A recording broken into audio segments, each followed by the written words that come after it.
नमस्कार मित्रांनो, आज आपल्याकडे आलेली इनोवा. तर हिच्यातनं थोडा युनिक प्रॉब्लेम आहे नाही का. तर हिचा विषय कसा होता, जेव्हा आपण अलाइनमेंट वगैरे केल्यानंतर ती जवळपास 6,000 किलोमीटर चालून जाते नाही का, अलाइनमेंट करायची गरज पडत नाही. बट ही की आपण केल्यानंतर 50-1 किलोमीटर चालवली का हिची अलाइनमेंट रॉंग होऊन जात होती. तर त्यासाठी तिचा प्रॉब्लेम काय माहिती आहे का, हा जो लोअर आर्म आहे ना, तर याची नट आहे आणि हा लोअर आर्म इथं बसतो नाही का. तर इथे बघू शकता ते नट आहे ना, ते इथं बसता आणि ह्या जेवण पट्ट्या ना याच्यामध्ये तो वायशर लॉक होत असतं. तर ह्या पट्ट्याने इथं फाकल्या गेलाय, अशा फाकल्या गेल्यामुळे ना नट ना तो असा मागं पुढं होऊन जातो नाही का.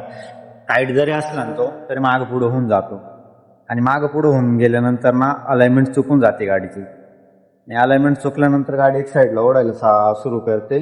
तर त्यासाठी आता आपण उद्याकडं वेल्डिंगवाला बोलवला आहे. तर आता या पट्ट्या सरळ करून आपण व्यवस्थित वेल्ड करून घेणार आहे आणि गाडीचा प्रॉब्लेम मग त्यानंतर सॉल्व्ह होऊन जाईल.